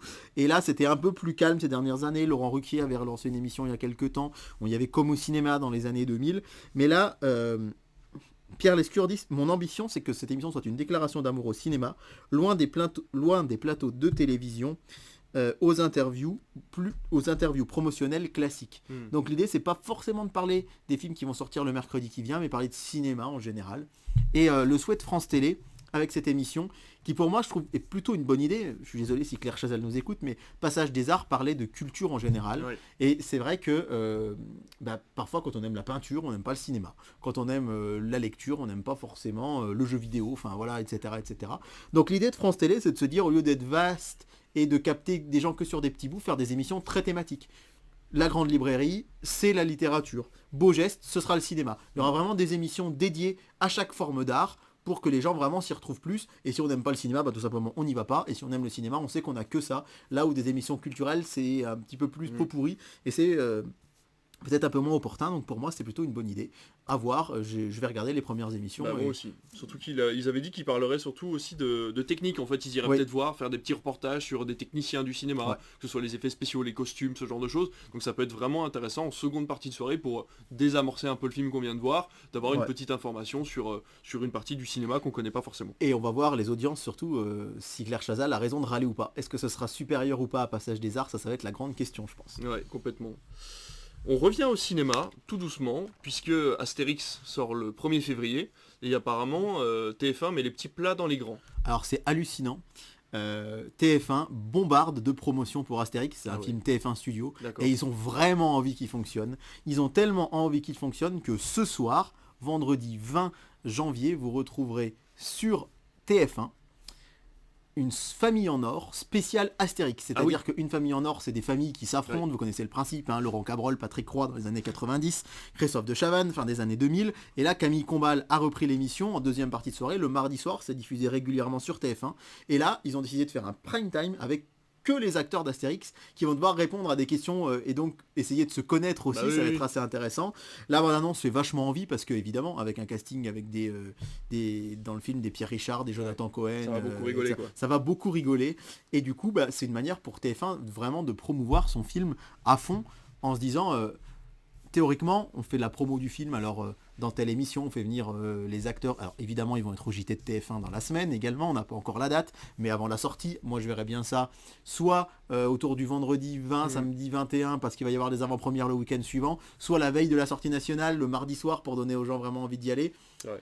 Et d'habitude, voilà, la promo, c'est au JT et dans une ou deux émissions. Mais là, une émission qui lui leur est consacrée, c'est assez incroyable.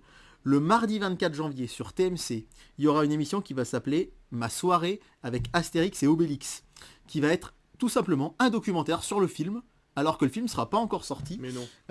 Voilà, ça va s'appeler Une soirée avec Astérix et Obélix. Ce sera présenté par Ambre Chalumeau, qui est une journaliste de Quotidien, et qui va essayer vraiment de donner aux gens l'envie d'aller voir ce film. Alors d'ailleurs, c'est dans son interview dans Télé Loisirs, elle dit qu'il n'y a aucune autre émission de ce genre qui est prévue sur TMC pour l'instant. Elle aimerait bien retenter l'aventure car elle aime parler de culture à la télé, mais c'est vrai que là pour le coup, c'est assez inattendu. Un documentaire qui arrive comme ça sur un film, toutes les coulisses d'un film qui n'est pas encore sorti en salle. C'est génial de mettre autant en avant le cinéma, de prendre un film et de le mettre en avant comme ça, je trouve ça trop bien. Ouais, donc du coup vraiment on sent qu'ils veulent que ça marche chez TF1. D'ailleurs la concurrence sera rude ce soir là parce que c'est le soir de Caméra Café, le fameux prime time des 20 Forcément. ans. Mais moi perso je pense que je vais regarder Caméra Café et que je regarderai en replay parce que ça m'intéresse quand même ce documentaire. Et pour finir, le lundi 30 au soir, Vlatipak TF1 nous sort du cinéma. Alors TF1 du cinéma le lundi, c'est assez rare, c'est en général pendant les vacances de Noël ou pendant les vacances scolaires. Et là, ils nous sortent le lundi 30, Astérix et Obélix, Mission Cléopâtre. Ils nous sortent le meilleur pour beaucoup de gens, ils nous sortent le plus populaire, celui qui fait le plus d'audience à la télé. Il a été diffusé régulièrement pendant des vacances scolaires récemment, c'était pendant les vacances de Toussaint, dès lundi soir, mais là, aucune zone n'est en vacances le 30 janvier, rappelons-le. Personne n'est en vacances. Il y aura un film la veille le dimanche soir, le dimanche 29, ça enlève pas le duel du dimanche soir, ils laissent leur film, mais là, hop, ils enlèvent leur série, ce sera fini le lycée Toulouse-Lautrec, et ils nous placent à 2 jours de la sortie nationale, l'avant-veille, donc un film Astérix. Donc, vendredi 20, Une famille en or, lundi 30, Astérix et Cléopâtre, lundi 30, Astérix et Cléopâtre le film, et avant, mardi 24, une histoire d'Astérix et Obélix au cinéma. Donc là, quand je vous dis qu'ils mettent le paquet, ils mettent le paquet. On pourrait croire que c'est habituel, mais pas du tout. La dernière fois qu'un dispositif de ce type avait été mis en place, c'était en 2016. Ça fait 7 ans, c'était pour la sortie des Visiteurs, la Révolution. Et on avait juste eu droit aux enfants de la télé spécial Visiteurs, un peu de la même manière que là, c'est La famille en or. D'ailleurs, c'était la toute dernière émission des enfants de la télé version Arthur. Puisque France 2 avait racheté les droits juste après avec Laurent Ruquier. Et donc, il y avait juste eu les enfants de la télé, plus la diffusion des films Les Visiteurs. Là, c'est vraiment non seulement un précédent opus, plus un documentaire entièrement produit par TF1, plus Une famille en or. Je pense qu'on a vraiment très envie que ça marche chez TF1. Oui, j'avoue. Comme dirait un papotin, les malins. Les malins, exactement. Donc, par contre, moi, je vais vraiment scruter les audiences de tout ça. Ouais. Et j'ai vraiment hâte de vous raconter dès Et là- la semaine prochaine les audiences du prime time de La Famille en C'est Or ça. vendredi Et soir. la répercussion que ça peut avoir sur les entrées aussi du film. Ouais, c'est clair. On sent vraiment que... Nous, on se le dit en tant qu'exploitant, Ouais. on sait pas quoi en Non. penser de cet Astérix. On est Vraiment pas. vraiment dans le flou là. Ça peut tout cartonner, faire le rouleau compresseur, comme bider complètement, parce ça. qu'on sait que Canet Lelouch en Astérix Ça plaît pas à Obélix, tout le ça plaît monde. pas à tout le monde. Et puis surtout ce surcasting en fait qui commence à Ouais. agacer un petit peu les gens de voir parfois des caméos pour des caméos. Ouais, Big et Flo et sans avoir- Oli, voilà. des gens comme ça. Alors, C'est ça. on a très peur de l'effet Astérix et Obélix aux Jeux Olympiques. Oui. Faut rappeler que Astérix au cinéma, le dernier c'était en 2012, ça fait 11 ans, c'était au service secret de Sa Majesté, et ça avait pas été un immense carton, hein. Ça avait pas fait de très très très gros scores. C'était France Télé d'ailleurs qui produisait celui-là d'ailleurs, c'est assez marrant, c'était pas TF1 comme les précédents. Eh ben oui. Donc Astérix c'est pas toujours des immenses entrées. Donc là, vraiment TF1, ils veulent que ça marche. Hein. Ouais. Parce que je peux vous dire que ça leur coûte un pognon de malade. Une Famille en Or, à la place, ils pouvaient mettre n'importe quoi d'autre, ils Ouais. pouvaient mettre des anonymes. Le documentaire, ils pouvaient ne pas le produire. Évidemment, diffuser Astérix Mission Cléopâtre, ça leur coûte beaucoup moins. Mais quand même, on sent que chez TF1, ça veut vraiment que le Ça film match, fonctionne, c'est assez dingue. j'avoue. Bah écoute, on a fini avec nos news, mais on n'a pas fini avec l'émission puisque tu vas nous parler de ce que tu peux nous proposer du 23 au 29 janvier, en commençant par le duel, je suppose, du 22. Alors du 21 au 27 janvier, en l'occurrence. Ouais, je sais pas ce que j'ai dit quoi, du 23 au 29. Ouais, c'est du samedi 21 au vendredi 27 janvier. Voilà, tout à fait, bah ça. Voici donc le programme télé du samedi 21 au 27 janvier. Je rappelle qu'on parle pas de tous les films ni de toutes les séries, sinon ce sûr. serait trop long. On fait ça pour Noël parce que c'est exceptionnel. Voilà, c'est ça. Là, c'est un peu notre sélection de petites choses que je picore à droite à gauche, mais il y a certains films dont je parle pas certains soirs et certaines séries aussi. C'est important de le noter. On commence par le samedi 21, c'est demain pour vous, c'est la fin de semaine pour nous, et avec un film qui est diffusé par Canal+ en prime time. Vous savez qu'ils ont leur blockbuster du vendredi, Oui. et vendredi 20, c'est Gad Elmaleh, son spectacle. Je vous l'avais dit, Exactement. il n'y a pas de blockbuster. Ouais. Et là, samedi 21, qu'est-ce donc qu'il nous propose? Top Gun Maverick. Mais non, encore. Encore, et c'est ça qui est quand même assez fou, c'est que c'est assez rare de voir un film rediffusé en prime time. Il l'avait été, souvenez-vous, le jeudi 22 décembre. tout Ils à avaient fait le million, non, c'est ça? Ouais, ils avaient fait le million à la demande de Tom Cruise. Oui, c'est On vrai. en avait discuté C'est sur vrai. Critflix dans l'émission de Noël, c'est-à-dire que Tom Cruise avait demandé à ce que le blockbuster ne soit pas le vendredi, parce que c'était le 23 décembre, c'était un peu trop près de Noël, il le voulait le jeudi, et ça avait cartonné. Et là, samedi soir, alors il faut rappeler qu'aucune autre chaîne ne passe du cinéma le samedi soir, en tout cas cette semaine-là. Donc là, petit boulevard pour Top Gun peut-être, en tout cas, oui. pour qu'il repasse, c'est forcément que ça va marcher. Surtout pour les abonnés Canal, on est vraiment sur Ouais. un public bien particulier. Ouais, tout à fait. Allez, le duel du dimanche soir. Alors, Vous qu'as-tu à nous attendez, proposer? touche ça. J'avais peur que David regarde sur mon, Non, sur mon, sur je fais mon exprès. cahier. Je fais Et exprès. bah figure-toi que j'ai mis des codes pour pas que tu vois quel film c'est. Ah ah. Je me cache les yeux. Et ben on va finir par le duel du dimanche soir. Je vais vous parler des autres films du soir. Tiens. Oh le salaud. Sur France 3, la nouvelle série qui va remplacer les enquêtes de Van der Valk, ce sera Mrs. Wilson. D'ailleurs, j'ai une news télé, pour une fois c'est moi qui en ai une. France 3 a enfin donné la nouvelle série qui va être diffusée à la place de Plus belle la vie. Oui, Ce sera une série sur... Ah, tu voulais le garder peut-être pour la prochaine je fois. voulais en parler pour une prochaine fois. C'est pas une série, c'est une émission de télé. Ah bon? C'est une émission qui s'appelle Samedi d'en rire. Ah bah oui, en attendant, mais ils ont aussi Oui. décidé d'une série qui va arriver sur un lycée agricole en Bretagne. Tout à fait. Et ben on pourra en parler plus en détail bah parce voilà. que j'ai pas Bon. les. Mais Voilà, bon ben... il est bon. Hein. Il a les infos télé. Non, mais j'ai un bon mentor. J'ai Donc un bon France, mentor. France, Bref, France 3, Mrs. Wilson. nous sommes le dimanche soir. Nous sommes le dimanche. On verra 22. le duel à la fin. Dimanche 22. Le Train sur Arte, c'est un film de 1964, alors Oui, ça remonte. La Veuve Coudert sur C8, un film avec Anémone, assez peu connu des années D'accord. 70, mais dimanche soir C8 c'est beaucoup. La Vache et le Prisonnier, Hiver 54, c'est plutôt des vieux films français. La Vérité sur Jugement 3 sur TFX, Forcément. sur W9, pardon, on continue. Banzai avec Oh. Coluche sur TFX. Police 2SE sur TF1 Série Film, Ah, c'est de de Maïwen. Ouais, C'est pas du tout le même film que sur France 2 là, la semaine Ouais. dernière. tout à fait. Et Divergente 3 sur Sister. Maintenant, c'est l'heure du duel. Sur TF1, je suis trop content. Parce que je pensais pas voir un jour ce film en prime time sur une grande chaîne. C'est le blockbuster qui avait fait la rouverture des salles à l'été 2020. C'est un blockbuster universal, Ah, c'est je sais. Invisible Ah non. Man. Ah mince. Ah oui? Invisible Man, qui avait refait... Tu pensais à Green Book Non, je pensais à Wonder Woman. Non, Wonder Woman sorti en 2017. De 2. Ah oui, mais 1984. il l'avait pas fait. Eh oui. Il Ah oui, c'est devait vrai la que finalement, faire. oui, il l'avait Les pas fait en cinémas salle, ont ouais. pas réouvert et il est sorti vrai. il est sorti en Blu-ray directement. C'est vrai, exact. Là, c'est Invisible Man. Oh, c'est fou. Et je suis Un trop film content d'horreur. parce que Pas c'est de la d'horreur. semi-horreur, Ouais, c'est un du- peu flippant. C'est du thriller, quoi. C'est du thriller. Alors, je vous rappelez peut-être que Universal avait prévu à une époque, ça s'était pas fait, mais son Oui. Monsterverse en fait. Ça aurait été Pardon, cool. son Oui, Darkverse, pardon. voilà. Monsterverse, c'est Godzilla chez Warner. Oui. Son Darkverse avec, il devait y avoir Dracula Untold. Il y a eu La Momie avec Tom Cruise et il y avait eu Invisible Man. Finalement, les trois films sont pas liés et ils ont laissé tomber l'idée. Ouais. Mais je trouve ça génial que ce film passe parce que je l'avais vu en salle. C'est le premier film que j'ai vu après le confinement, donc j'étais vraiment trop content de revenir dans notre salle du Rio Borvo. Et je l'avais trouvé super. J'étais avec mon frère, sa copine, moi, on avait passé un super moment. Il y a des gens qui l'ont beaucoup apprécié, hein, vraiment. Les critiques étaient pas si mauvaises. Les critiques étaient pas si mauvaises. Et vraiment, je m'attendais pas à le voir en prime time sur TF1. Je Bah pensais oui. que ça pourrait arriver sur une plus petite chaîne. Bien sûr. C'est assez risqué, mais en même temps, je pense que ça peut plaire. Ah oui, complètement. Et je serai devant parce que je l'ai pas revu depuis la salle et je me rappelle Je l'ai plus très jamais bien. vu, moi, donc je vais peut-être essayer de me Donc, mettre devant, mais je sais pas si je bosse, quoi. Mais Donc voilà, dimanche 22, Invisible Man. Et alors là, la semaine dernière, il y avait contre-programmation, Les Tuches face à Millennium. Et ben Ouais. là, ça risque un petit peu d'entrer en collision puisque ce sera Jack Reacher, Never Go Back. Oula, le qui sera en deuxième, face, du coup. le deuxième. J'aime bien, moi, les Jack Reacher, je les ai découverts assez récemment, grâce à Canal Plus Grand Écran. Oui. Et il faut signaler que la première fois qu'il avait été diffusé, donc en inédit sur France 2, oui, Invisible Man, je précise, est un inédit. Jack Reacher 2 n'en est pas un. La première fois qu'il avait été diffusé, il avait fait quand même 3,5 millions.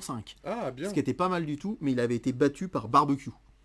La comédie, le tome 1 de Plan de Chat. Ouais. Ouais, ça fait un peu Fait peine. chier, quoi. Ça fait un peu peine, c'était le 24 mars 2019, Ouais. ça remonte, donc France 2 décide de le repasser. Donc je pense que pourquoi pas, c'est pas forcément une mauvaise idée.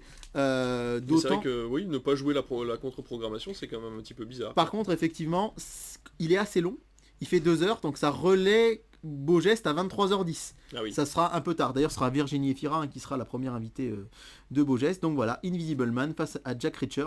Moi j'aime beaucoup les deux. Vraiment, Jack Reacher, je pensais que c'était un peu presque nanardesque, comme on avait parlé vraiment Ah bah en non, mal. non. Et je m'y suis lancé, c'est vachement bien. D'ailleurs, Donc, je vous conseille la série sur Prime Video qui n'est pas du tout avec Tom Cruise, mais qui est de très très bonne facture aussi. j'ai Ouais. j'ai très envie de la voir également. Mm. Donc, tes petits pronostics là, qui sera premier? Je sens un 3-5 pour TF1, pour Invisible Man. Je note hein, sur mon cahier que j'aurai la semaine prochaine. Donc un 3-5 pour Invisible Man et un... Oh, je vais être gentil, j'hésite entre 2-8 et 3. On va taper sur 2-8 pour Jack Reacher.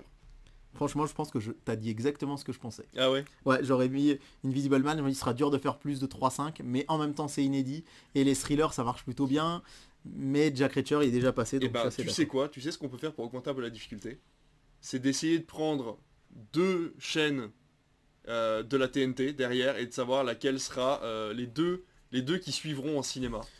Ouais, alors autant je pense qu'il y aura Mrs. Wilson dans la foulée, il y aura Capital sur M6, après en cinéma derrière, Parce qu'on a quoi du coup? il y a Le Train sur Arte, La Veuve Coudert sur C8, La Vérité si je mens 3, Banzai, Police et Divergente 3.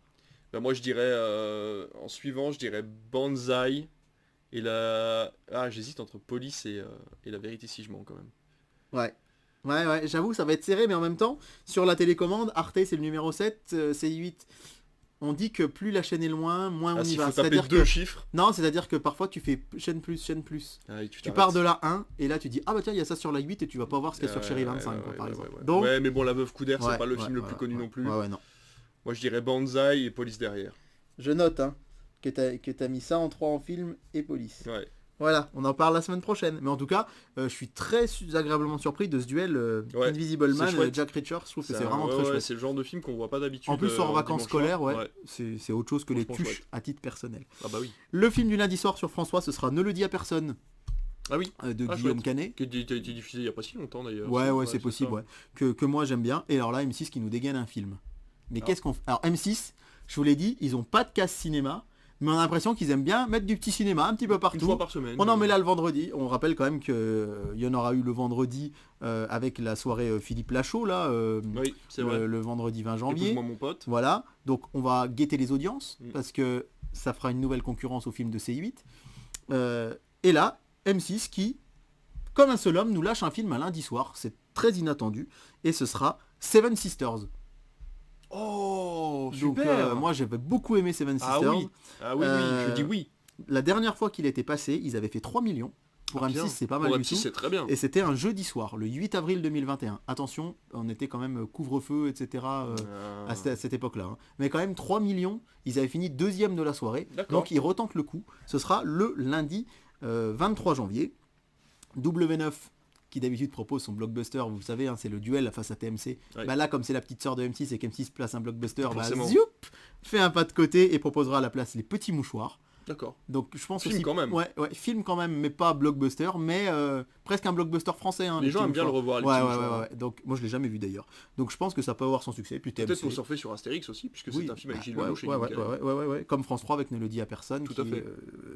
avec Guillaume Canet, enfin de Guillaume Canet, et TMC qui continue avec ses Star Wars. Hein. On avait commencé d'en parler dans les épisodes de Noël. C'est la 5e semaine. C'est l'Empire contre-attaque. Mardi, Canal+ proposera Coupé en prime time. Si vous l'avez loupé, c'est le moment de le revoir. Moi, je l'aime beaucoup. On rappelle que sur M6, les 20 ans de Caméra Café. Rapportez-vous à l'émission de la semaine dernière pour en savoir plus. TMC, ce sera donc la fameuse soirée Astérix et Obélix. Oui. TFX, c'est une bonne nouvelle. Continue la saga du Hobbit. On vous avait dit qu'on était surpris de voir que TF1 avait racheté les droits. C'est la désolation de Smaug qui sera là donc sur la chaîne numéro 11 de votre télécommande. NRJ12 proposera la comédie Budapest. Moi, c'est pas trop mon kiff ce genre Non. de truc, mais voilà. Et les Schtroumpfs 2 sur Gulli. Un Mercredi. mardi soir Ouais. Ah bah oui, il n'y a pas Il école n'y a pas école le lendemain, Bah, bien donc sûr. ça se tente. Mercredi soir, on a retrouvé la 7ème compagnie. Vous rappelez-vous, on en a parlé la semaine C'est vrai dernière, que- oui. qu'on s'attendait pas à les voir l'hiver. Mais ce qui est assez surprenant, c'est que la semaine dernière, le mercredi soir, alors vous avez les audiences sur Oui. notre Instagram au moment où l'émission sort. Nous on les a pas, on enregistre mardi. On sait pas du tout et on va vraiment les guetter. On en parlera la semaine prochaine. Mais en deuxième partie de soirée, ils avaient mis 90 minutes enquête, leur émission d'investigation. Et là, ils décident de repasser le premier 7ème compagnie à la suite. Donc ça risque d'être... voilà. Il risque d'avoir du monde devant la télé ce soir-là, on verra. Mais c'est Star, la numéro 17, qui nous dégaine un film ce soir-là pour faire concurrence. Et c'est Podium de Yann Wax avec Benoît Poulvord, donc à voir. On s'est un petit peu moqué de France 3 le 26 décembre dernier, qui avait passé, enfin moqué non, mais qui passait Robin des Bois et Dracula Untold. Et on s'était dit que c'était quand même pas le genre de la chaîne, avec Question pour un champion et Slam, C'est vrai. d'avoir ce genre de choses. Et bien figure-toi que jeudi soir, il nous dégaine 2012 Oh la de vache. Roland Emmerich. Et le pire, c'est que c'est un film catastrophe et que ça risque de fonctionner. Et ça du risque de coup. fonctionner. Moi, je l'ai jamais vu celui-là, mais ça risque de fonctionner. C'est une catastrophe. Franchement, on va, ouais, bah Roland Emmerich, moi, Emmerich, à part, Ouais. j'avais bien aimé, j'allais dire Mayday, non, Midway Midway, en ouais, tu m'as dit, 2019, ouais, j'avais bien aimé, effectivement. mais là, voilà, France 2 qui nous sort le film catastrophe, mais sur W9, on aura La Chute de la Maison Blanche, Ah, le premier opus qui de la fonctionne saga, bien qui fonctionne aussi plutôt Ouais, pas mal. ouais, ouais. Donc, hâte aussi de vous donner les audiences de tout ça. On continue avec Matrix 3 Bien sûr. sur TFX, Ocean 13 sur TF1 Série Film. Donc ça fait quand même 4 blockbusters ce soir-là. Entre 2012, La Chute de la Maison Blanche, Matrix 3, Ocean 13, ça se ressemble pas, mais c'est un peu le même public tout ça. Hein. Est-ce Donc, qu'il y a une chance qu'ils nous sortent Ocean 8 la semaine d'après C'est possible. C'est pas trop Je tôt me demande. Non, c'est pas trop tôt, il est sorti en 2018 ou 2019, Ah oui, donc ça pourrait. c'est hein. possible. Et je termine par vous parler de Cherry 25 parce que j'en parle jamais, qui passe un moment d'égarement version 2015 Ah avec oui. François Cluzet et Ok. Vincent Cassel. C'est maintenant l'heure de parler de notre vendredi pour terminer cette émission avec les fameux petites les espérances de C8. Alors C8 va proposer les Municipaux 2 puisque le premier sera passé le oui. vendredi 20, on n'a évidemment pas les audiences, mais il va sortir un gros morceau puisque M6 va diffuser Divorce Club. Donc M6 pour l'instant pérennise sa case cinéma du vendredi soir. Il y en a deux de Effectivement, suite. ouais. Épouse-moi mon pote. Alors évidemment, on n'a pas les audiences d'Épouse-moi mon pote encore Non. quand on tourne, mais on va guetter ça vraiment samedi. Ouais, ouais. Et là, donc le vendredi 20 et le vendredi 27, Divorce Club de Michael Youn, suivi d'un documentaire inédit sur Michael Youn, qui va s'appeler Du Morning Live à Divorce Club. Et après, en troisième partie de soirée, jusqu'à 2h30 du matin, le documentaire sur la bande à Fifi qui aura été diffusé la semaine d'avant, après Épouse-moi mon pote. Ah oui, donc une Donc case là, une cinéma énorme. case de cinéma énorme et 2 semaines de suite, c'est assez surprenant pour Ah oui. M6. Faut savoir que le vendredi M6, il passait, c'était jamais très clair. Hmm. Leur case du vendredi, il y avait de temps en temps des séries, il y avait de temps en temps des émissions. Là, je pense qu'ils vont tenter le cinéma. Et si ça marche, ce serait pas impossible que ça devienne une case régulière pour M6 à guetter. Et du coup, je suis du côté de C8, ben, je sais pas si on va beaucoup renouveler Bah non, l'expérience s'ils le parce font, que ouais, C8, ils y allaient aussi parce qu'ils étaient un peu tout seuls. c'est ça. Ils étaient la seule grosse chaîne à y aller. Et là, si M6 se met face à eux, Ouais. ça va être un peu compliqué. Et là, TMC, qui passe un film le vendredi soir, ils ne le font jamais. Ils passent Les Visiteurs, la Révolution. C'est le TF1 qui était pas content qu'M6 Ah, passe du cinéma, alors, ouais. je sais pas, mais c'est surtout là, je me dis, C8 se trouve encore pris en étau. Bah oui. Alors, c'est pas qu'on est plus pour C8 que pour les autres, pas du Oh tout non, même. non, non, non. Mais c'est juste que c'était intéressant. On décrypte la case cinéma du vendredi depuis très longtemps sur Critflix. Et là, il se retrouve d'un coup avec M6 et TMC, Bah ouais. qui passe quand même les visiteurs. La Révolution, c'est pas le plus populaire des visiteurs, Non. mais c'est quand même un film populaire français assez populaire. Et voilà, et à côté de ça, Gulli va nous vous proposer Dragon. Le premier Dragon, Ah, chouette. ce soir-là. Un vendredi Ça soir, peut c'est aussi très bien. plaire aux gens. Oui. Et TF1 Série Film, L'étudiante. L'étudiante, pour certains, c'est un peu la Boom 3, mais c'est pas le cas du Ah, tout, mais oui, c'est oui. avec Sophie Marceau, Oui. etc., qui veut passer son agrégation. Donc TF1 Série Film, pourquoi on vous en parle? C'est parce qu'elle avait battu avec Godzilla C8, et en Exact. fait, pour C8, c'était vraiment le concurrent. Ils se battaient contre la chaîne numéro 20 de la TNT. Là, tout à coup, ils se battent contre M6, TMC, Gulli et TF1 Série Film. Du coup, je trouve ça passionnant. Moi, j'ai qu'une hâte, c'est d'être le samedi 28 pour vous donner, vous parler des audiences. En l'occurrence, je serai à Marseille ce jour-là. Tiens, s'il y a des fans qui veulent me rencontrer. Non, mais en l'occurrence, je vais vraiment guetter les audiences le samedi matin parce que C8, c'est vraiment trop marrant. Ils disent, allez, on se lance dans du cinéma le vendredi soir. On va juste être contre TF1 Série Film. Puis d'un coup, paf, il y a M6 le 20. Mais qu'est-ce que vous faites là? Oh bah tiens, on s'attend à quoi pour le vendredi suivant, du coup, en février, qui sera le premier vendredi des vacances pour la zone A? Est-ce qu'on va avoir aussi d'autres chaînes qui vont dégainer? Sait-on jamais. En tout cas, c'est passionnant et on a hâte de vous débriefer tout ça sur Critflix. Qu'est-ce qu'on a sur C8, tu m'as dit, ce jour-là? Les municipaux 2. Ah oui, c'est vrai. Donc c'est quand même Ouais, pas rien. Ouais, en plus c'est pas rien, mais bon, ça va être un gros combat. Merci mon cher David Eh pour ben, cette de rien. émission. C'était avec plaisir. J'ai l'impression qu'elle est plus courte, mais non. Un petit peu on est dans peut-être. les temps. Ouais, Ouais, bah, ouais, super. bon, en On tout a cas, bien discuté, on a parlé de plein de choses, ouais. c'était passionnant. Ouais. En plus, on a des sujets en stock à vous sortir chaque semaine, donc vraiment, Tout voilà. à fait. La prochaine émission sera peut-être pas en vidéo, on ne sait pas encore, on essaye de s'arranger. Dans tous les cas, elle sera disponible sur YouTube, vous n'aurez peut-être pas nos faces en latéral. Mais dans tous les cas, voilà, on sera présent la semaine prochaine. Pour l'instant, le rendez-vous reste régulier. Ouais, c'est super. Donc ça. voilà, vraiment, on a s'y hâte de tient. vous faire la prochaine émission. À chaque fois qu'on en finit une, on a juste hâte, c'est de faire la prochaine. Mais là, Donc voilà, Complètement. merci beaucoup. On se rejoint la semaine prochaine. N'hésitez pas encore une fois à liker cette vidéo, à vous abonner, à vous nous noter sur les systèmes de podcast parce que c'est vraiment important pour nous. On a besoin de visibilité pour C'est sortir sûr. les gros moyens, etc. c'est clair. Rejoignez-nous sur Twitter, Critflix et David Saint-Nazaire. Rejoignez-nous sur Instagram aussi. On vous parle de plein d'autres trucs. Donc voilà, à la semaine prochaine et à la semaine prochaine. Bonne soirée à tous.